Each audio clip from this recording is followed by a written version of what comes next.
Hello and welcome back to my vlog series Strictly Java.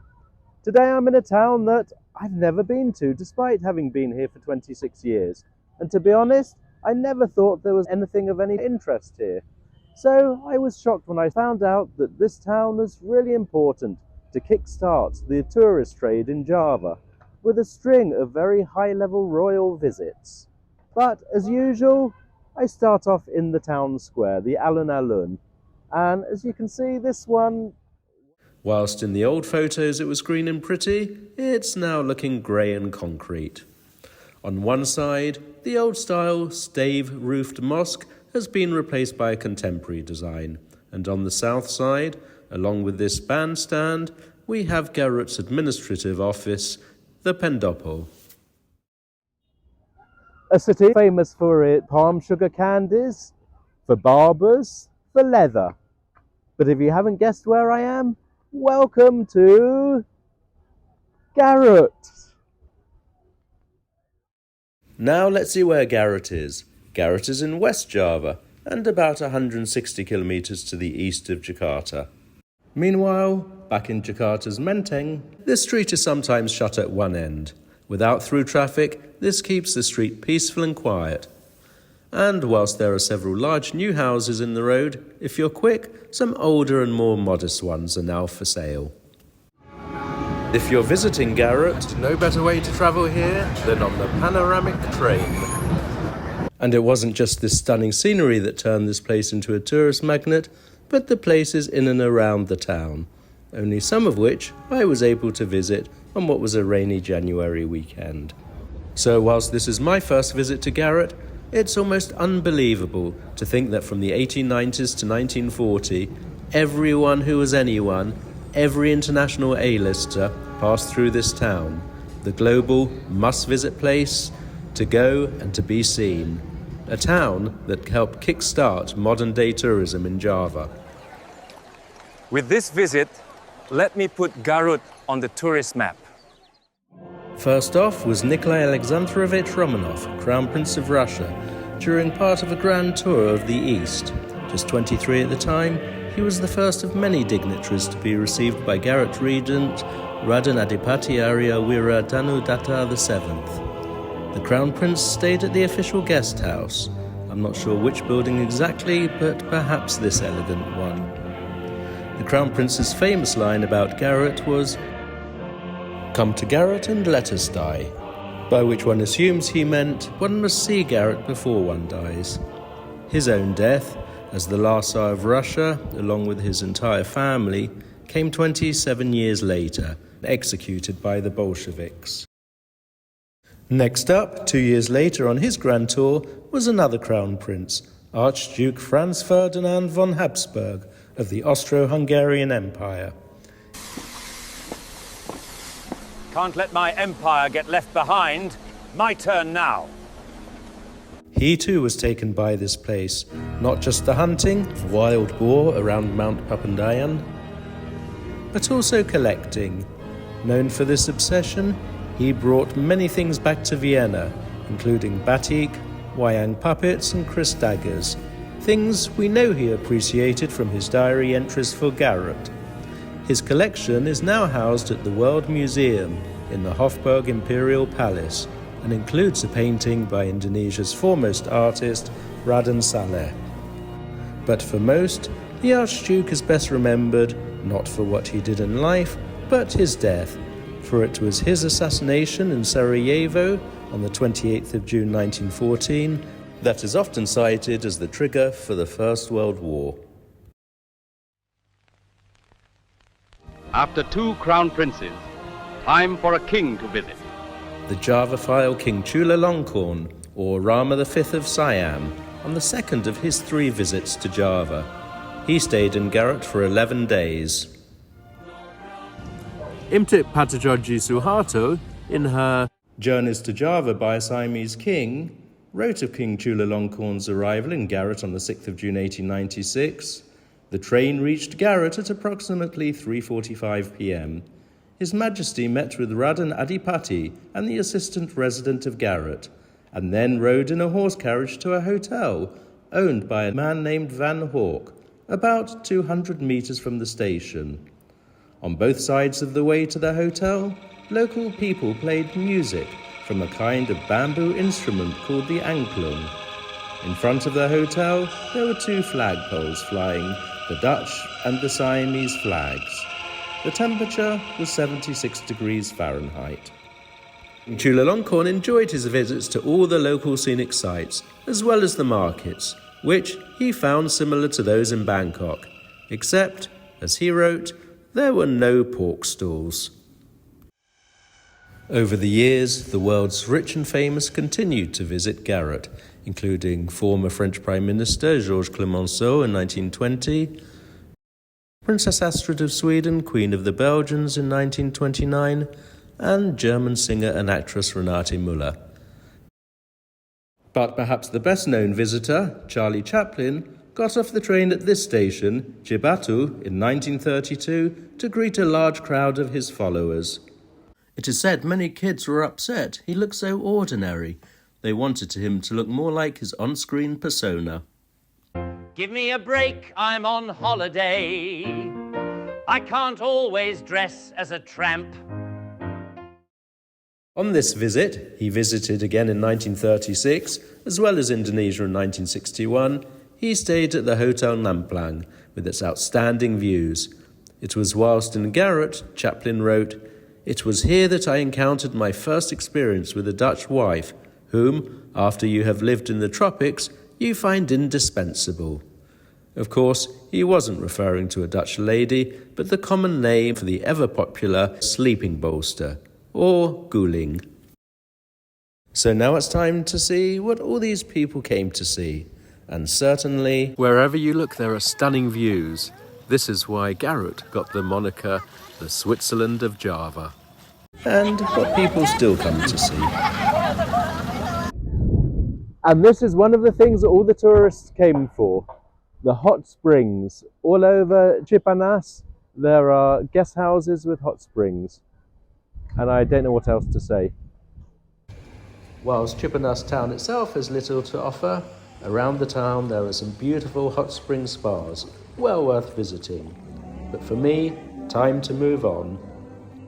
So now after a long journey arrived at Telaga Bodas. Unfortunately, I didn't bring enough cash to get in. Okay, it was agreed I can make a transfer later, so now I can proceed to the lake. After walking the last kilometre on foot, we finally approached, and you can smell it before you can see it. Because Telaga Bodas is a sulfur lake formed in a volcanic crater with a wondrous milky white translucent blue colour. The lake is rich in minerals, making it popular for therapeutic bathing and relaxation. Designated an important tourist attraction by the Dutch in 1934, it continues to attract many visitors. Sadly, perhaps, more than its capacity to keep the place clean. The next place I want to talk about is Candi Cangkuan. Sadly, due to the rain, I didn't have time to visit this temple. Dating to around the 8th century, it is one of only a few remaining Hindu temples in West Java. To see another, check my vlog on Karawang. The temple itself is located on an island in a lake, which you can approach by boat or road. I hope to have the chance to visit another time.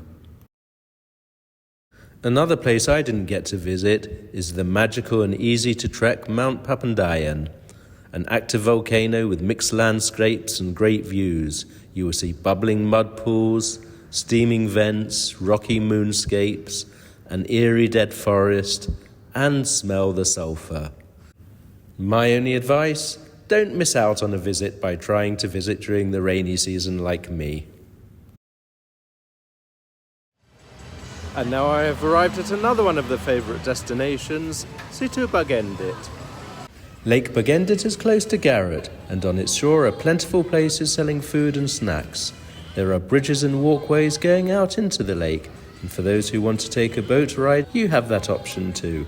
Like all good places, there is a legend attached to the lake, and the legend goes like this. The area was once a fertile plain inhabited by a prosperous community, but also living here was a wealthy but mean old widow, Nyai Bagendit, or Lady Bagendit. When one day a woman begged for some food or money, she turned her away and laughed cruelly. but the spirits were angered by Nyai Bagendit and struck her house with an earthquake. No villagers came to help, and soon after, her house and land were submerged by water to form the lake. Let me read an extract from A Journey to Java by Emma Camilla.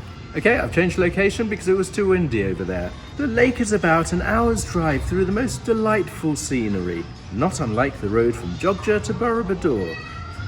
The same long straight avenues, bordered by shady trees with rice plantations on either side, sometimes with groves of bamboo and little bits of wood or copses with waving palm trees of various kinds. In the distance could be seen the tea and coffee plantations and the outlines of dense forests where sportsmen go to shoot big game.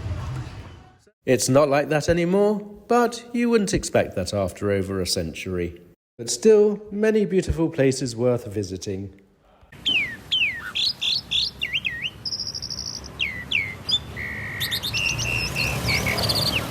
I'm now sitting in a restaurant, all rather relaxed and laid back, but it wasn't always like that. The writings of travellers from earlier times show just how judgmental they could be in their attitudes towards others, in what we would see as comic today, with their biases and cultural baggage. Worthy of novels of the period, such as E.M. Forster's A Room with a View, let me share a couple of examples with you. Let me read an extract from A Journey to Java. On our return to the hotel to get ready for dinner, we were astonished to find that the Dutch ladies, even in the cooler climate, wore the sarong and kabaya the whole day and went about without stockings in heelless slippers. There is not the same excuse for this in Garut as there is in steaming Surabaya, and if the ladies only knew what frights they looked, with their large stout persons encased in a costume only suitable for the small slim Javanese women, they would not think of wearing it. I presume they prefer comfort to elegance. It is the only way I can account for their disregard of appearance. The Journey to Java was published in 1914.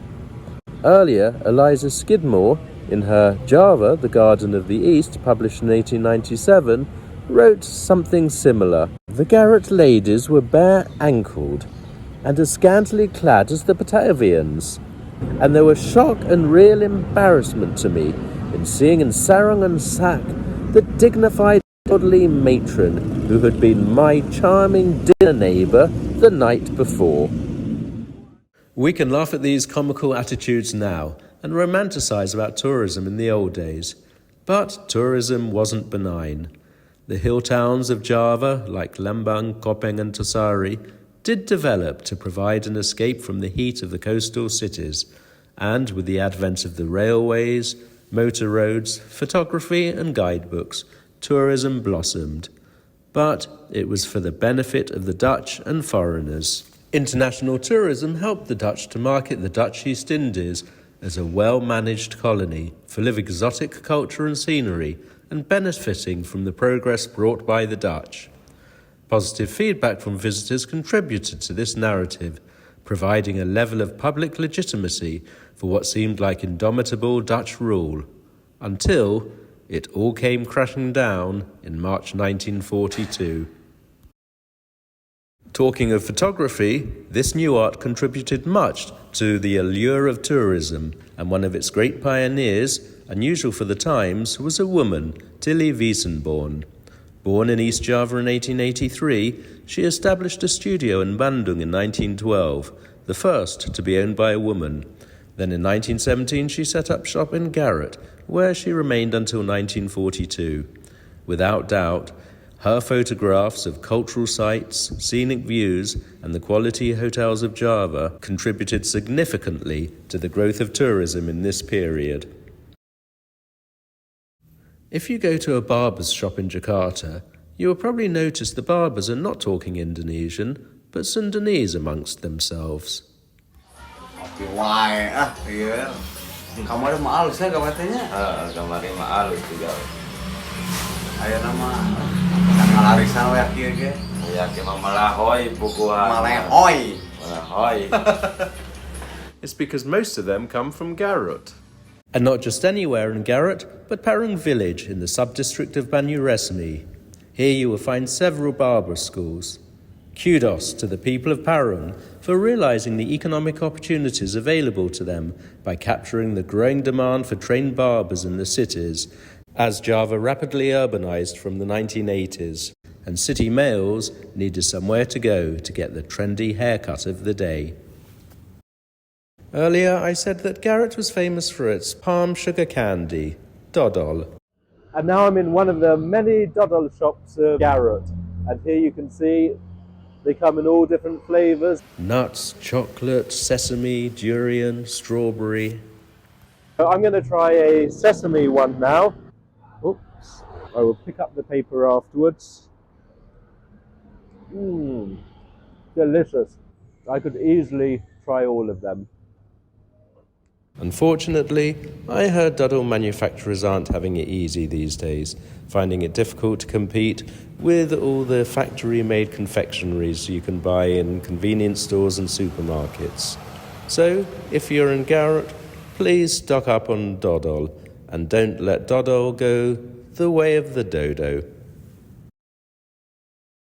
With that, I end my visit to Garut, and I hope you learnt new things about Garut like I did.